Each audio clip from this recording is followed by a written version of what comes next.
بسم الله الرحمن الرحيم وصلى الله على النبي الكريم. المادة الأمور بمقاصدها، يعني أن الحكم الذي يترتب على أمر يكون على مقتضى ما هو المقصود من ذلك الأمر. ٹھیک ہے، یہ دیکھیے دوسرا جو قاعدہ ہے وہ ہے العبرۃ فی العقود للمقاصد والمعانی لا للالفاظ والمبانی ولذا یجری حکم الرہن فی البیع بالوفاء. تیسرا قاعدہ ہے الیقین لا یزول بالشک، اور چوتھا قاعدہ ہے الاصل بقاء ما کان علی ما کان. اس میں جو سب سے پہلا والا قاعدہ ہے اس کو اپنی کاپی پہ لکھ لیں آپ. قاعدہ نمبر 1 الامور بمقاصدها، لکھیے قاعدہ نمبر 1 لکھے الامور بمقاصدها. اس کا ترجمہ لکھیں، قاعدہ نمبر 1 لکھیں، مادہ رہنے دی اس کو، کیونکہ 1 نمبر میں جو بات آئی تھی وہ تو کیا نام ہے کتاب کی ترتیب سے متعلق بات آئی تھی اور علم فقہ سے متعلق کچھ باتیں آئی تھی، اس لیے قاعدہ نمبر 1 لکھ لیں. اب چاہے مادہ نمبر 2 ہی لکھ لیں، آپ کا اختیار ہے. قاعدہ نمبر 1 کیا ہے؟ الامور بمقاصدها. اس کا ترجمہ لکھیے بہت سے امور اپنے مقاصد کے اعتبار سے دیکھے جاتے ہیں، یا بہت سے امور کا حکم ان کے مقاصد کے اعتبار سے لگتا ہے. بہت سے امور، بہت سے معاملات کا حکم ان کے مقاصد کے اعتبار سے لگتا ہے. ٹھیک ہے، لکھا. اب اس میں انہوں نے خود تشریح کی ہے، یعنی ان الحکم الذی یترتب علی امر، یعنی وہ حکم جو کسی معاملے پر مرتب ہوتا ہے، وہ حکم جو کسی معاملے پر مرتب ہوتا ہے، یکون علی مقتضی، وہ اس کے مقتضی کے مطابق ہوتا ہے، ما هو المقصود من ذلك الامر، جو اس معاملے سے مقصود ہوتا ہے، یعنی اس معاملے کے انجام دینے کا مقصد کیا ہے اس کے اعتبار سے اس کا حکم لگتا ہے، مرتب ہوتا ہے. ابھی ان کی تشریح پوری سمجھ میں نہیں آئے گی، ہم سمجھائیں گے تو سمجھ میں آئے گا. ان کی تشریح کا صرف ترجمہ سمجھیے، یعنی ان الحکم الذی، وہ حکم الذی یترتب علی امر، جو کسی معاملے پر مرتب ہوتا ہے، لگتا ہے، وہ حکم جو کسی معاملے پر لگایا جاتا ہے یا لگتا ہے، وہ اس معاملے کے مقصود کے اقتضاء کے اعتبار سے ہوتا ہے. یعنی اس کام کے کرنے کا مطلب کیا ہے، مقصد کیا ہے، اس مقصد کو دیکھتے ہوئے اس کا حکم لگتا ہے. ٹھیک ہے، اتنی بات واضح ہو گئی، اتنی بات واضح ہوئی. وہ حکم جو کسی معاملے پر لگتا ہے، مرتب ہوتا ہے، وہ اس معاملے کے مقصود کے اعتبار سے ہوتا ہے. ٹھیک، اگر اتنی بات سمجھ میں آئی تو آگے چلیں. اب یہ قاعدہ آپ کے سامنے آ گیا، قاعدے کا ترجمہ آپ کے سامنے آ گیا، قاعدے کی تشریح ان کے مطابق آپ کے سامنے آ گئی ہے. اب ہماری بات سنیے، لکھیے اس قاعدے کی اصل، تاصیل اس کو کہتے ہیں. کیا کہتے ہیں؟ تاصیل، یعنی اس قاعدے کی اصل کیا ہے. لکھیے اس قاعدے کی اصل حدیث مبارکہ انما الاعمال بالنیات ہے. اس قاعدے کی اصل انما الاعمال، حدیث مبارکہ انما الاعمال بالنیات ہے. ٹھیک ہے، یعنی یہ کہاں سے ماخوذ ہے قاعدہ؟ یہ قاعدہ ماخوذ ہے انما الاعمال بالنیات کہ بہت سے اعمال کا دار و مدار نیتوں پر ہے. حوالہ لکھیے القواعد الکلیہ صفحہ 98. القواعد الکلیہ صفحہ 98. القواعد الکلیہ کس کی کتاب ہے؟ کوئی صاحب بتائیں، بغیر دیکھے ہوئے بتائیں. القواعد الکلیہ کس کی ہے؟ جی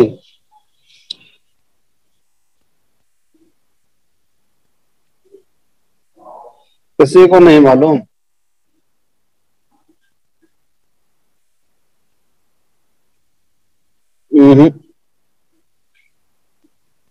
ہاں کسی کو نہیں معلوم ہے. سب غلط بتا رہے ہیں. القواعد الکلیہ ڈاکٹر عثمان شبیر کی لکھا چکے کئی مرتبہ. تو عثمان شبیر والی ہے. القواعد الکلیہ صفحہ نمبر 98. اب اس قاعدے کی تشریح لکھیے کہ امر کے دو معنی ہوتے ہیں. اس میں امر کے جمع امور لکھا ہے نا، الامور المقاصدیہ. لکھیے امر کی جمع امور آتی ہے. امر کی جمع امور آتی ہے. اور امر دو معنوں میں استعمال ہوتا ہے. اور امر دو معنوں میں استعمال ہوتا ہے. امر دو معنوں میں استعمال ہوتا ہے. نمبر ایک حال و احوال کے معنی میں. نمبر ایک حال و احوال کے معنی میں.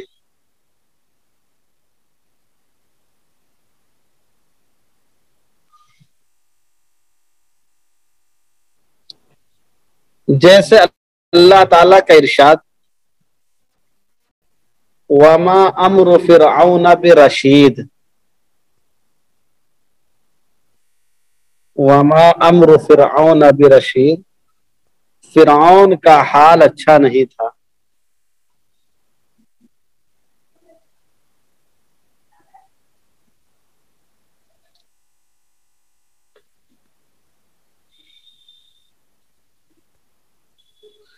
اور کبھی کبھی فعل کے معنی میں بھی استعمال ہوتا ہے.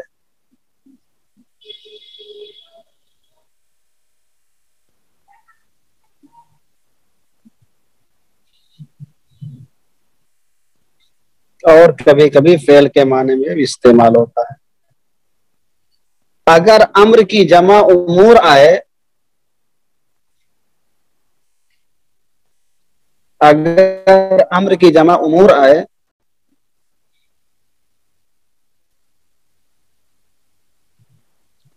تو عموماً اس کا تعلق فعل سے ہوتا ہے.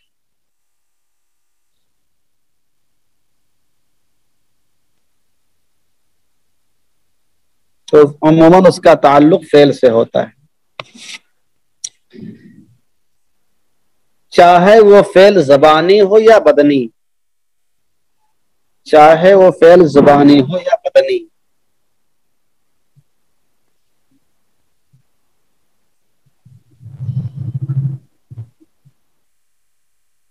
چاہے وہ فعل زبانی ہو یا بدنی. اور چونکہ قاعدے میں الامور استعمال ہوا ہے، اور چونکہ قاعدے میں الامور استعمال ہوا ہے،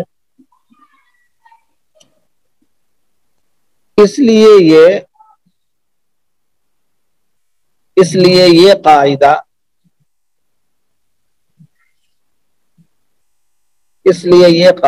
قولی اور فعلی تمام معاملات کو شامل ہوگا.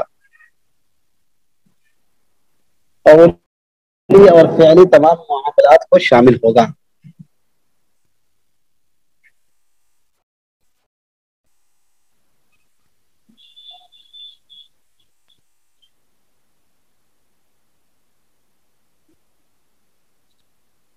شامل ہوگا. یعنی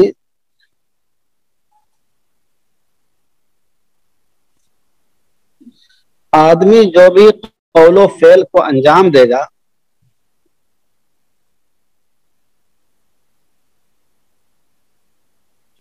آدمی جو بھی قول و فعل کو انجام دے گا اس کی صحت و فساد یعنی صحیح ہے یا فاسد ہے، اس کی صحت و فساد طاعت و معصیت ثواب و عقاب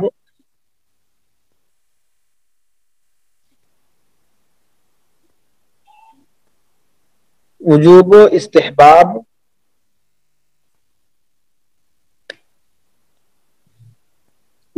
استحباب وغیرہ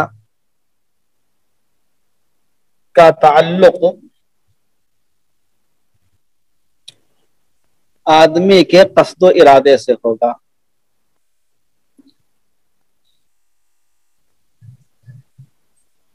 حوالہ لکھیے القواعد الکلیہ صفحہ 101، القواعد الکلیہ صفحہ 101۔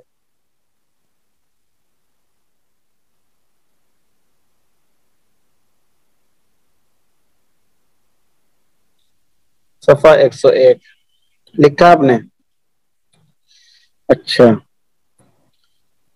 تو یہ سمجھ میں آپ کو، آپ کے سامنے آ گیا کہ الامور بمقاصدها کا جو ہم لوگ سنتے رہتے ہیں، بہت سے لوگ اس قاعدے کو بیان کرتے رہتے ہیں، لیکن اس قاعدے کی حقیقت کیا ہے وہ آپ کے سامنے آئی کہ یہ قاعدہ تمام اقوال و افعال کو شامل ہے، یعنی آدمی کے بہت سے اقوال ایسے ہوں گے جن میں اس کے قصد و ارادے کے اعتبار سے حکم لگایا جائے گا۔ مثال کے طور پر کسی نے کہا جے شری رام، سمجھ رہے ہیں، کسی نے کیا کہا؟ جے شری رام، تو اب ڈائریکٹ اس کے اوپر کفر کا فتویٰ نہیں لگا دیا جائے گا، اس سے پوچھا جائے گا بھائی آپ نے کیوں یہ جملہ کہا ہے؟ اگر وہ کہتا ہے بھائی فلاں کتاب میں لکھا ہوا تھا تو میں کیا نام ہے یاد میں اس کو پڑھ رہا تھا تو پڑھتے میری زبان سے نکلا ہے، تو نقل کفر نہ باشد، کیا خیال؟ نقل کفر نہ باشد۔ یا اگر کہتا ہے کہ میں رام کو بھگوان مان کر میں نے کہا ہے، ان کی تعظیم کے لیے بات کہی ہے اور ان کو میں خدا کے برابر مانتا ہوں، تو وہاں پر کفر کا فتویٰ لگے گا۔ تو دیکھیے قول ہے کہ نہیں ہے؟ تو الامور بمقاصدها کے تحت آتا ہے کہ نہیں آتا ہے؟ یہ ابھی مثال ہم دکھائیں گے، آپ پریشان نہ ہو، ایک سمجھانے کے لیے آپ کو کہہ رہا ہوں تاکہ قواعد کی وسعت آپ کے سامنے آئے۔ آپ کو ایسے پڑھ لو گے سرسری طور پر الامور بمقاصدها، بہت سے معاملات کا اپنے مقصد کے اعتبار سے ہوتا ہے، رات گئی بات گئی ہو جائے گا، لیکن اس کی وسعت پوری آپ کے سامنے آنی چاہیے، سمجھ رہے ہیں؟ اب لکھیے کہ الفاظ دو قسم کے ہوتے ہیں، حوالہ میں لکھا تھا القواعد الکلیہ صفحہ 101، صفحہ 101 لکھیے الفاظ دو طرح کے ہوتے ہیں، نمبر ایک الفاظ صریحی، نمبر دو الفاظ کنائی۔ دو معنی میں نے بتایا تھا، ایک معنی حال و احوال کا بتایا تھا، دوسرا فعل کا معنی بتایا تھا۔ امر کے دو معنی میں نے بتایا تھے نا، حال و احوال کا معنی بتایا تھا، دوسرا فعل کا معنی بتایا تھا۔ اب لکھیے الفاظ دو قسم کے ہوتے ہیں، نمبر ایک الفاظ صریحی، نمبر دو الفاظ کنائی۔ لکھیے الفاظ صریحی میں قصد و ارادے کا اعتبار نہیں ہوتا ہے، الفاظ صریحی میں قصد و ارادے کا اعتبار نہیں ہوتا ہے، چنانچہ وہی معنی عموماً مراد لیے جاتے ہیں، چنانچہ وہی معنی عموماً مراد لیے جاتے ہیں جو اس سے سمجھ میں آتے ہیں، جو اس سے سمجھ میں آتے ہیں، جیسے نکاح، طلاق، عتاق، ہبہ وغیرہ الفاظ، جیسے طلاق، نکاح، طلاق، عتاق عین سے، ہبہ وغیرہ الفاظ، اس میں عموماً نیت و ارادے کا اعتبار نہیں ہوتا ہے. کسی نے کہا بعت ھذا الثوب، دوسرے نے کہا اشتریت، تو اب بے ہو گئی. آدمی کہتا میں نے بیچنے کی نیت سے نہیں کہا تھا، سمجھ رہے ہو، تو نہیں مانا جائے گا. بطور خاص قاضی کے ہاں جائیں گے تو. نمبر 2 لکھے الفاظ کنائی. الفاظ کنائی کے استعمال میں انسان کی نیت و ارادے کا اعتبار ہوتا ہے. سمجھ رہے ہیں؟ اب آپ سوچ رہے ہوں گے کہ یہاں پر الفاظ لانے کی کیا ضرورت تھی؟ چونکہ امر کے الامور کے اندر دونوں باتیں شامل ہیں. سمجھ رہے ہیں؟ قولی بھی شامل ہے، فعلی بھی شامل ہے. اس لیے قولی کی مزید وضاحت کے لیے الفاظ کے جو قصے بتا رہا ہوں آپ کو. ٹھیک ہے؟ الفاظ کنائی کے استعمال میں انسان کی نیت و ارادے کا اعتبار ہوگا، اور جیسی نیت ہوگی ویسا ہی فیصلہ کیا جائے گا.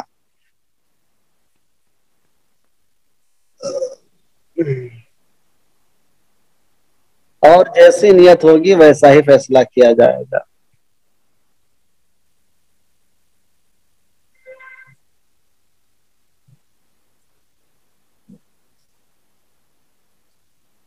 تو دیکھا آپ نے. اب آپ کے سامنے قاعدہ کا ترجمہ آ گیا، اور قاعدے کی تاصیل آ گئی. اس قاعدہ کہاں سے ماخوذ ہے، اس کے علاوہ اس قاعدے میں کون کون سی باتیں شامل ہیں، اقوال شامل ہیں یا صرف افعال ہیں. پھر ان اقوال شامل ہیں تو اقوال کی 2 قسمیں ہوتی ہیں، صریحی اور کنائی. صریحی کا حکم کیا ہوتا ہے، کنائی کا حکم کیا ہوتا ہے، وہ سب آ گیا. الفاظ کنائی کی مثال جیسے کوئی آدمی اپنی بیوی کیسے کہتا ہے جا تجھے آزاد کیا. جیسے کوئی اپنی بیوی سے کیا کہتا ہے جا تجھے آزاد کیا. تو اب اس سے پوچھا جائے گا کہ جناب والا کی نیت اس سے کیا ہے، کیونکہ آزاد کرنے کا جو لفظ ہے وہ نکاح سے بھی آزاد کرنا ہو سکتا ہے، ذمہ داریوں سے آزاد کرنا بھی ہو سکتا ہے کہ آج کے بعد تم میرا کوئی کام نہیں کرو گے، سارا کام میں مارکیٹ سے کروا لیا کروں گا. سمجھ رہے ہیں؟ تو اب یہ کنائی لفظ ہے. اب اس میں نیت دیکھی جائے گی. اگر طلاق کی نیت ہوگی تو طلاق واقع ہوگی، ورنہ نہیں ہوگی. ٹھیک ہے؟ اب آپ کے سامنے کیا کیا باتیں آ گئی. قاعدہ کا لفظی ترجمہ آ گیا، قاعدے کا معنوی ترجمہ آ گیا، قاعدے کی تحلیل و تشریح آپ کے سامنے آ گئی، امور کے اندر کون کون سی باتیں ہیں وہ بھی شامل ہیں، وہ بھی آ گئی. الفاظ صریحی کنائی وہ بھی ان کی تفصیل بھی آ گئی. اب دیکھتے ہیں مثالوں کے ساتھ اس کی تطبیق. لکھیے مثالوں کے ساتھ اس کی تطبیق دیکھیے. لکھیے اگر کوئی شخص بارش میں اپنا برتن رکھے، بارش ہو رہی ہے اپنا برتن لے جا کے رکھ دیا. لکھ لو، اگر کوئی شخص بارش میں اپنا برتن رکھ دے تو دیکھا جائے گا اس نے کس مقصد سے رکھا ہے. سمجھ رہے ہیں؟ تو کیا ہے، دیکھا جائے گا اس نے کس مقصد سے رکھا ہے. اگر صرف یہ نیت ہو کہ اس کا برتن دھل جائے، اگر اس کی صرف یہ نیت ہو کہ اس کا برتن دھل جائے، برتن گندا تھا صاف نہیں تھا، سوچے چلو بارش کر رکھ دیتے برتن دھل جائے گا. اگر نیت یہ ہو کہ اس کا برتن دھل جائے تو اس میں جمع ہونے والے پانی کا وہ مالک نہیں ہوگا. بات سمجھ آئی؟ اہم بات ہے. دیکھیے تو اس میں جمع ہونے والے پانی کا وہ مالک نہیں ہوگا. چنانچہ اگر کوئی شخص اس پانی کو استعمال کر لے یا پاؤں مار کر ضائع کر دے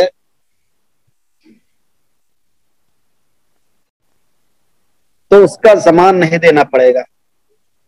کیا خیال مولانا جاوید صاحب؟ آپ سوچے کہ کون سا مسئلہ آگے نیا نیا. اگر کوئی شخص اس پانی کو استعمال کر لے یا پیر مار کر ضائع کر دے تو اس کا ضمان اس پر نہیں آئے گا، یعنی اس کا تاوان نہیں دے گا. کہے کہ بھیا ہم نے برتن رکھا تھا اس میں پانی تھا تم نے ضائع کر دیا، لا 10 روپیہ لاؤ، تو 10 روپیہ دینا نہیں پڑے گا اس کو.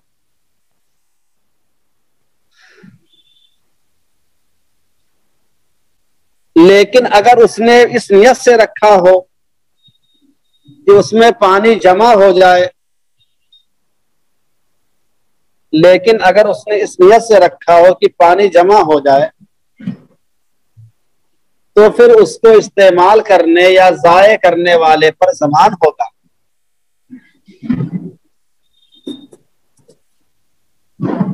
تو پھر اس کو استعمال کرنے یا ضائع کرنے والے پر ضمان ہوگا۔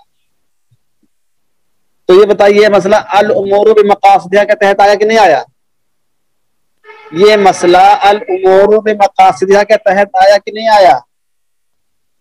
اگر اس کا مقصد کیا ہے، پانی کا جمع کرنا ہے، تو اس کا حکم الگ ہو جا رہا ہے، اور اگر اس کا مقصد پانی کا جمع کرنا نہیں بلکہ صرف برتن دھونا ہے تو اس کا حکم الگ ہو رہا ہے۔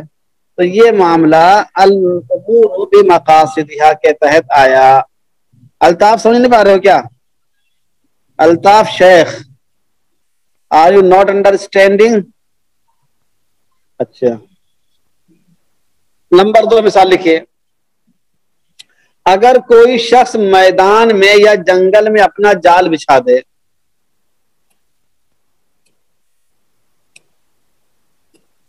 اگر کوئی شخص میدان میں یا جنگل میں اپنا جال بچھا دے،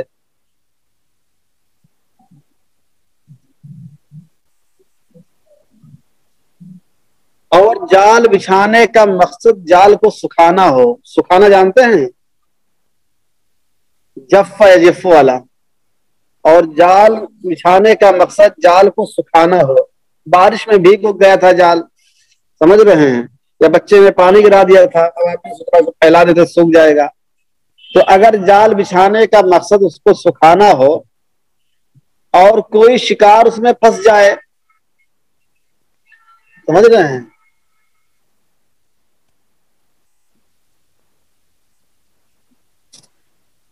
اور کوئی شکار اس میں پھنس جائے تو وہ اس شکار کا مالک نہیں ہوگا۔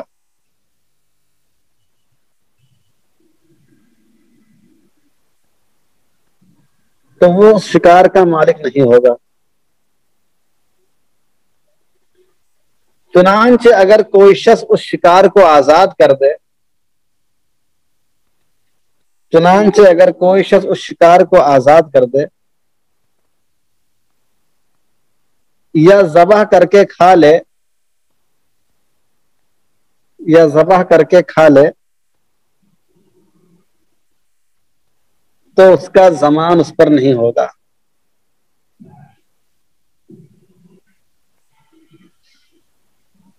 تو اس کا ضمان اس پر نہیں ہوتا۔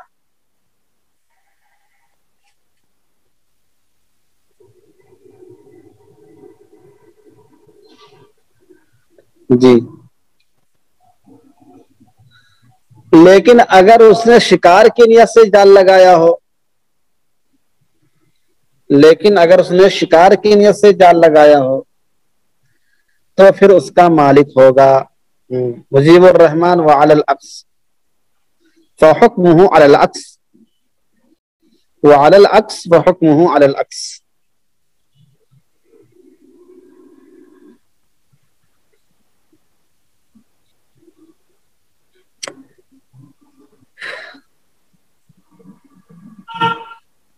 اسی طرح دیکھیے حدیث شریف میں آیا ہے کہ 3 دن سے زیادہ اپنے بھائی کو سے قطع تعلق کرنا جائز نہیں ہے کہ نہیں؟ حدیث میں 3 دن سے زیادہ اپنے بھائی سے قطع تعلق کرنا جائز نہیں ہے۔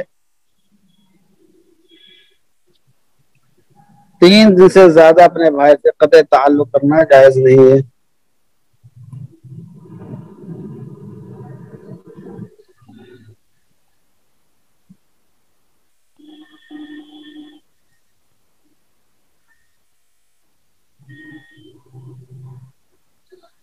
تین سے زیادہ قطع تعلق کرنا جائز نہیں، لیکن یہ قطع تعلق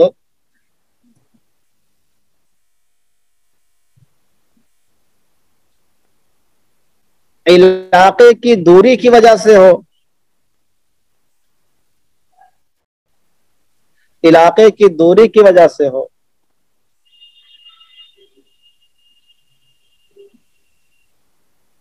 اور وسائل نہ ہونے کی وجہ سے ہو، تو پھر کوئی گناہ نہیں ہوگا، تو پھر کوئی گناہ نہیں ہوگا۔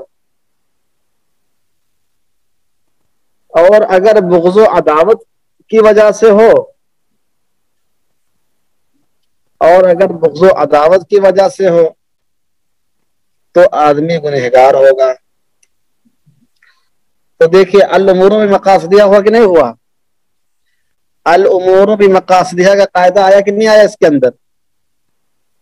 شیخ عمار هل انت لا تفهم؟ انت تفهم ما شاء اللہ. شیخ عمار جلدی اردو سمجھ نہیں پاتے ہیں بیچارے، اس لیے ان سے پوچھنا ضروری ہے. یہ عربی ہی سمجھتے ہیں زیادہ، کیا کیا جائے. اور ہم لوگوں کو اتنی عربی آتی نہیں کہ عربی میں پڑھائے ہم لوگ، سمجھ رہے ہیں. ہمارے دیہات میں بولتے ہیں عربی نکالے چربی، فارسی بیچے تیل، مولوی صاحب پڑھنے گئے یہ دیکھو قدرت کا کھیل. تو اب لکھیے فساد کی وجہ سے قطع تعلق و فساد کا مفہوم کیا لینا چاہتے ہیں آپ؟ ما الذی ترید. اب ہیڈنگ ڈالیے چند جدید مثالیں. چند جدید مثالیں لکھیے. چند جدید مثالیں لکھیے. ہاں جھگڑا، وہ تو واضح چیز ہے، اصل تو جھگڑا ہی ہوتا ہے معاملہ. دیکھیے اگر کوئی شخص ٹرین میں سفر کر رہا ہو، اگر کوئی شخص ٹرین میں سفر کر رہا ہو اور وہ اپنے سر کے نیچے قرآن مجید یا حدیث کا بستہ رکھ لے، قرآن مجید یا حدیث کا بستہ رکھ لے. بستہ جانتے ہیں نا، بیگ، جھولا. قرآن مجید یا حدیث کا بستہ رکھ لے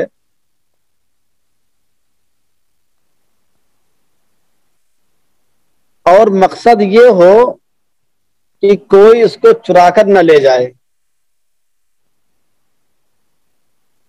اور مقصد یہ ہو کہ کوئی اس کو چرا کر نہ لے جائے،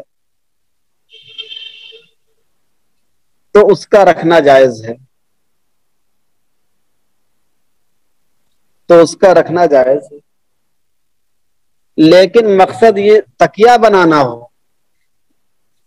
لیکن مقصد تکیہ بنانا ہو، چور کا ڈر نہ ہو، تو پھر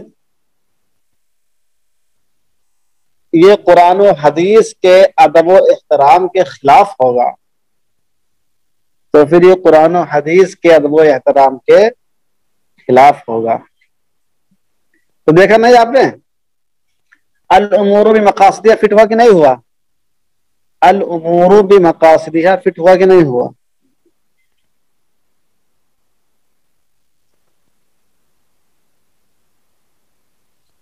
نمبر 2 مثال لکھیے. اگر کوئی شخص شاہ زیب کہہ رہے اگر کوئی آدمی 3 طلاق دے کہ میری نیت ایک کی تھی اس کا اعتبار ہوگا؟ ابھی 5 روپے لکھایا میں نے، ابھی الفاظ صریحی اور کنایہ کو میں نے لکھایا ہے. صریح جب آدمی کہہ رہا ہے تو پھر اس کے دل کا اعتبار نہیں ہوگا. سمجھ رہے ہیں؟ ہاں. نمبر 2 لکھیے. اگر کوئی آدمی بارود یا بندوق کا کاروبار کرتا ہے، اگر کوئی شخص بارود یا بندوق کا کاروبار کرتا ہے اور اس کا مقصد ملک کی حفاظت کے لیے اور اس کا مقصد ملک کی حفاظت کے لیے حکومت کو آلات مہیا کرنا ہے، حکومت کو آلات مہیا کرنا ہے،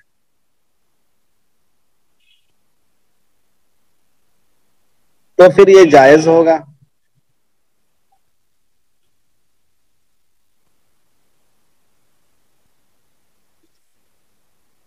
اور اگر مقصد دہشت گردوں اور ظالموں کو فراہم کرنا ہے،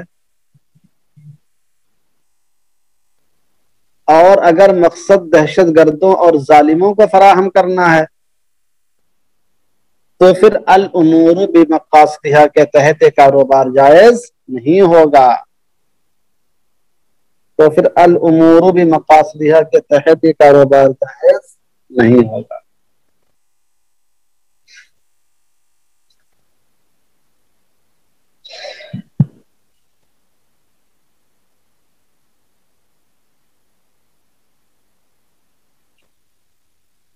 ایک مثال اور لے لیجئے.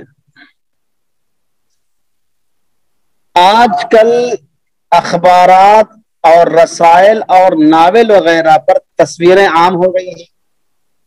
عام ہو گئی کہ نہیں ہو گئی ہیں؟ آپ کیا کہتے ہیں، سر سے لے کر پیر تک کوئی بھی چیز خریدنے جاؤ اس میں میڈم فری مل جاتی ہے. سمجھ رہے ہیں؟ فری میں میڈم ملتی ہے. تو اخبارات اور رسائل اور ناول وغیرہ میں تصویریں عام ہو گئی.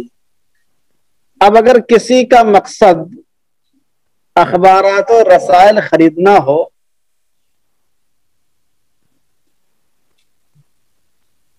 اخبارات و رسائل خریدنا ہو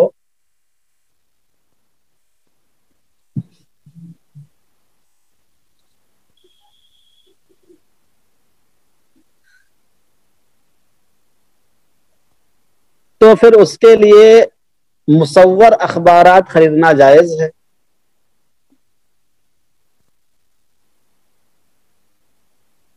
لیکن اگر مقصد تصویروں سے لطف اندوزی ہو کہ نئی نئی تصویریں ملیں گی، ہر طرح کی تصویریں ملیں گی اور اس میں ہر طرح کی ہیروئن کی تصویریں ہوں گی، مقصد تصویروں سے تلذذ ہو، تو پھر اخبار خریدنا بھی جائز نہیں ہوگا.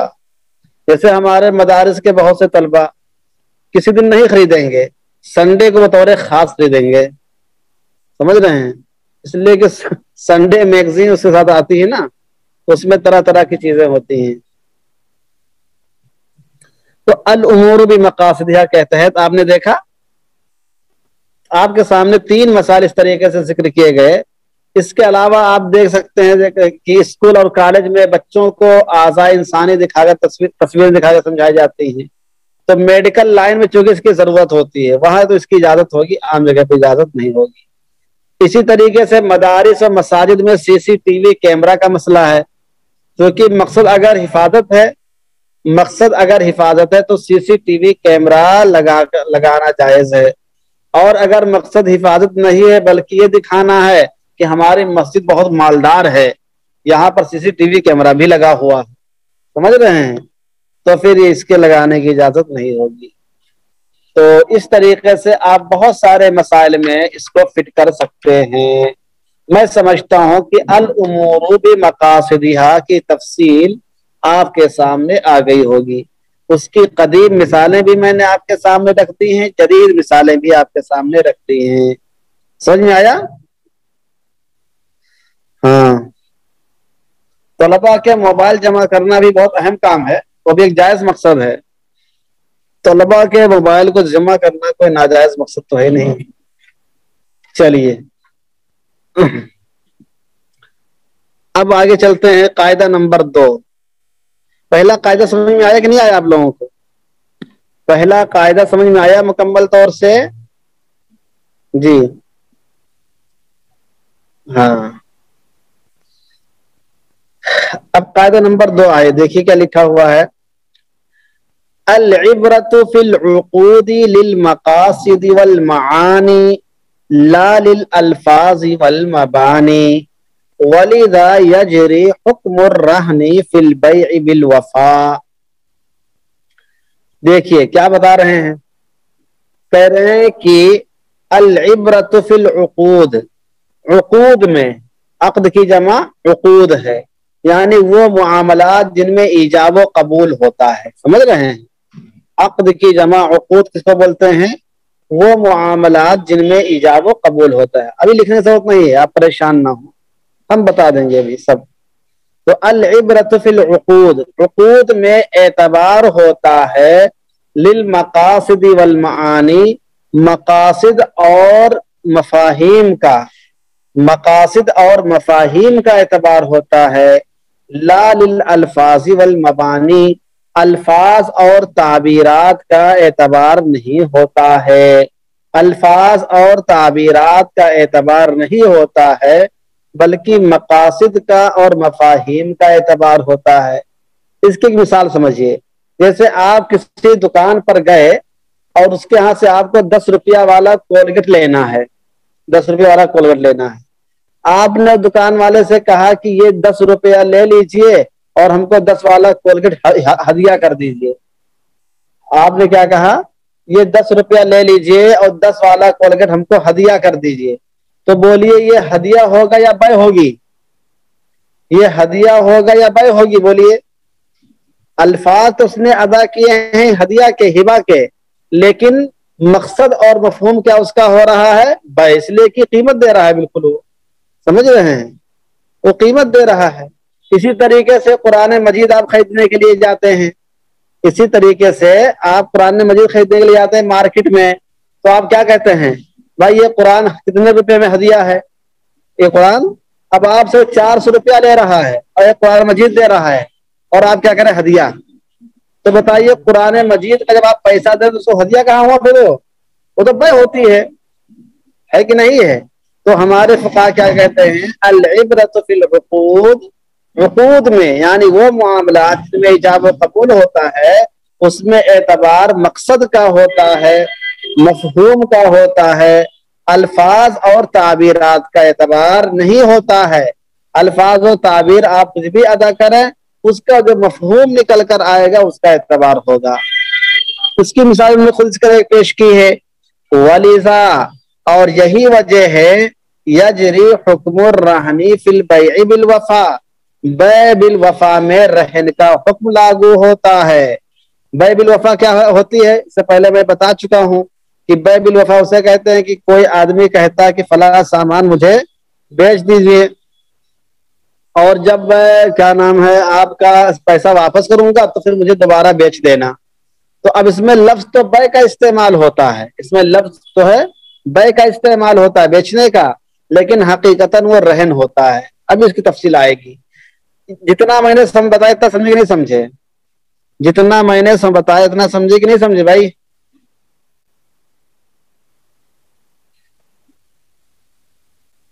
ہاں اچھا، اب دیکھیے، اب میں جو بول رہا ہوں اس کو لکھیے گا۔ اس میں آیا کیا؟ العبرۃ فی العقود، قاعدہ پر لکھیے، العبرۃ فی العقود للمقاصد والمعانی لا للالفاظ والمبانی۔ لکھا آپ نے قاعدہ؟ ترجمہ لکھیے، ترجمہ لکھیے، عقود میں اعتبار معانی و مقاصد کا ہوتا ہے، نہ کہ الفاظ و تعبیرات کا۔ لکھیے، عقود میں اعتبار معانی اور مقاصد کا ہوتا ہے، نہ کہ الفاظ و تعبیرات کا۔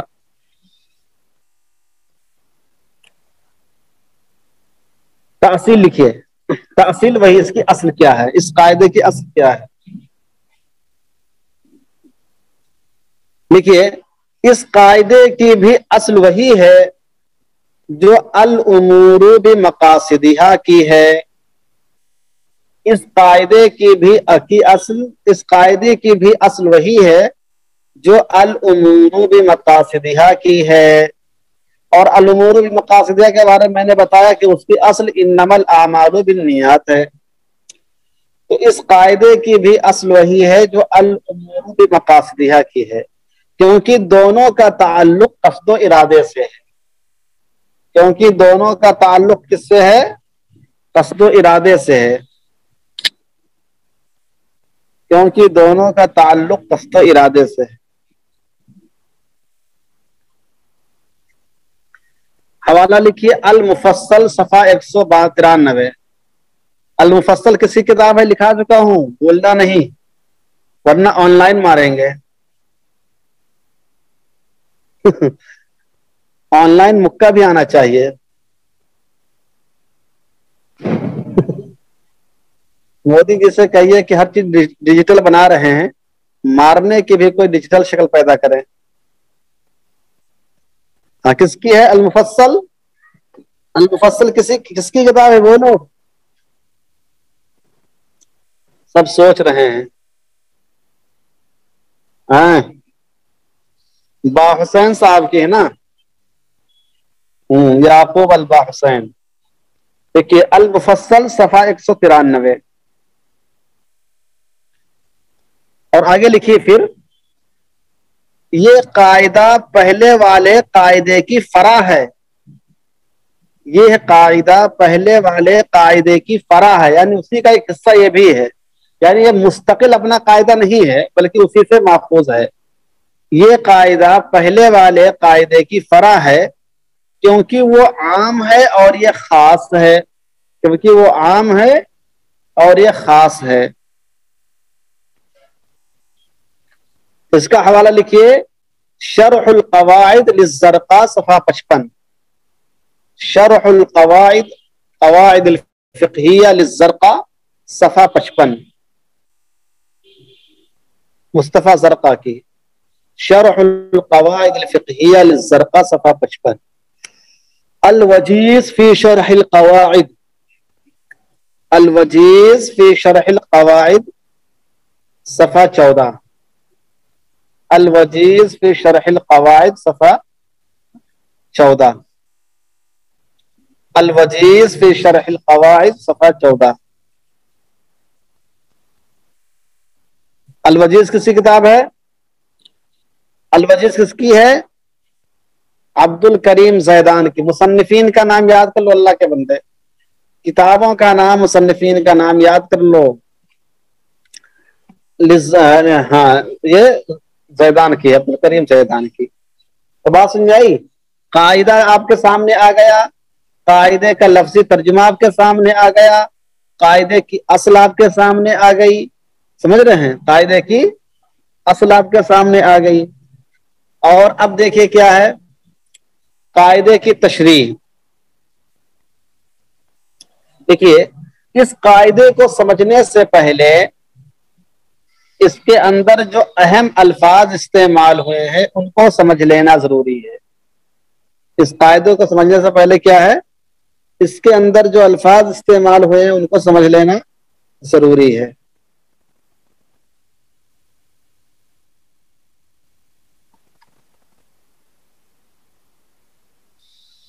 ضروری ہے. لکھیے عقد، اس میں زیادہ آیا نا العقود. عقد کی جمع عقود ہے. عقد کی جمع کیا ہے؟ عقود ہے. اس کا معنی ہے هو ارتباط الایجاب والقبول. هو ارتباط پہلے تے پھر تو، ارتباط الایجاب والقبول یعنی ایجاب و قبول کا آپس میں مربوط ہونا. یعنی ایجاب و قبول کا آپس میں مربوط ہونا. وہ ارتباط الایجاب والقبول. تو عقد کسے کہتے ہیں؟ عقد بے بولتے ہیں، عقد اجارہ بولتے ہیں، عقد وکالہ بولتے ہیں. تو عقد کا مفہوم کیا ہوتا ہے سمجھ میں آیا؟ عقد ایسے معاملے کو کہتے ہیں جس میں ایجاب و قبول مربوط ہو جائے آپس میں. اگر مربوط نہیں ہوتے ہیں تو پھر وہ عقد نہیں مانا جائے گا. ارے بات سمجھ آئی کہ نہیں آئی؟ عقد کسے کہتے ہیں؟ وہ ارتباط الایجاب والقبول، ایجاب اور قبول کا آپس میں مربوط ہونا. سمجھ رہے ہیں؟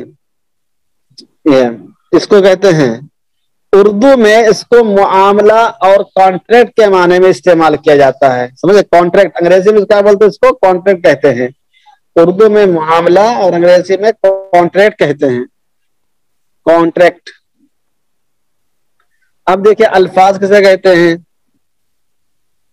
اللفظ کسے کہتے ہیں؟ اللفظ مقصد جانتے ہیں، معانی جانتے ہیں. الفاظ کسے کہتے ہیں وہ بھی جانتے ہیں لیکن لکھ لیجئے اللفظ هو الكلام الذي ينطق به الانسان. اللفظ هو الكلام الذي ينطق به الانسان يقصد التعبير عن مراده. اللفظ هو الكلام الذي ينطق به الإنسان يقصد التعبير عن مراده، یعنی لفظ اس کلام کو کہتے ہیں جس کو انسان اپنی مراد ظاہر کرنے کے لیے بولتا ہے، ادا کرتا ہے. سمجھ رہے ہیں؟ لفظ اس کلام کو کہتے ہیں جس کو انسان اپنی مراد ظاہر کرنے کے لیے بولتا ہے. اب اس میں لفظ استعمال مبانی.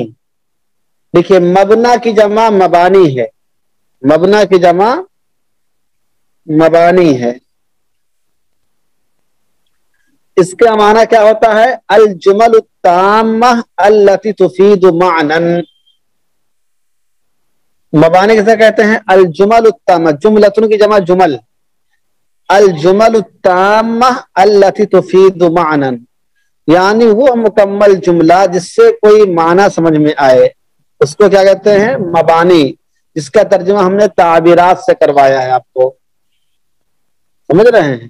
تو اب اس کا حوالہ لکھیے، القواعد الفقہیہ صفحہ 29، القواعد الفقہیہ صفحہ 29. مصنف کا نام لکھیے محمد بکر اسماعیل. القواعد الفقہیہ صفحہ 29، مصنف کا نام لکھیے محمد بکر اسماعیل. محمد بکر اسماعیل.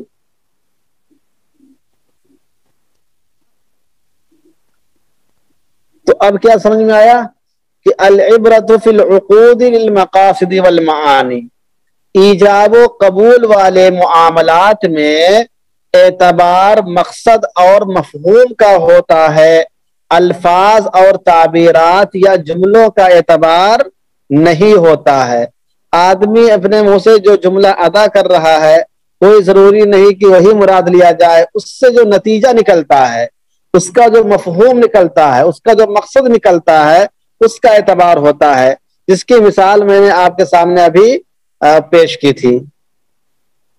سمجھ رہے ہیں؟ اب لکھیے تھوڑا سا تشریح لکھیے، تشریح لکھیے. اس قاعدے کا واضح مطلب یہ ہے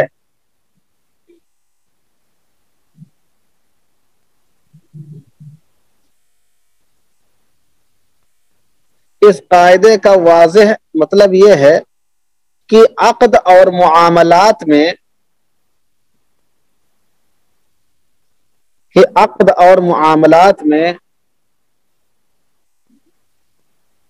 عاقدین کا مراد اور ان کی عاقدین کا مقصد اور ان کی مراد دیکھی جائے گی. عاقدین کا مقصد اور ان کی مراد دیکھی جائے گی.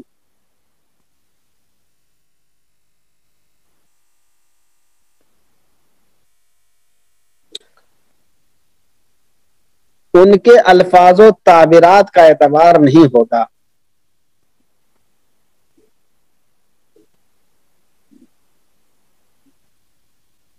اعتبار نہیں ہوگا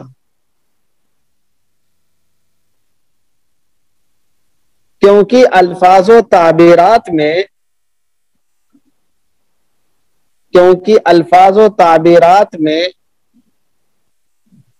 زمان و مکان کے بدلنے سے بدلاؤ ہو جاتا ہے.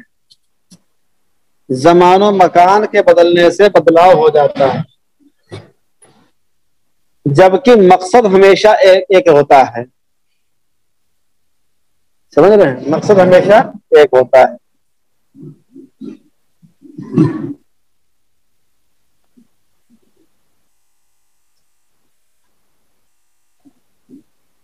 جیسے بیع وفا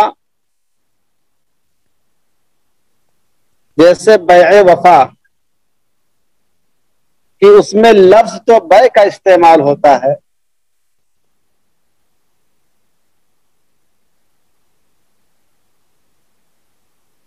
کہ اس میں لفظ بیع کا لفظ استعمال ہوتا ہے، لیکن حقیقت میں وہ بیع نہیں بلکہ رہن ہوتی ہے. لیکن حقیقت میں وہ بیع نہیں بلکہ رہن کی صورت ہوتی ہے.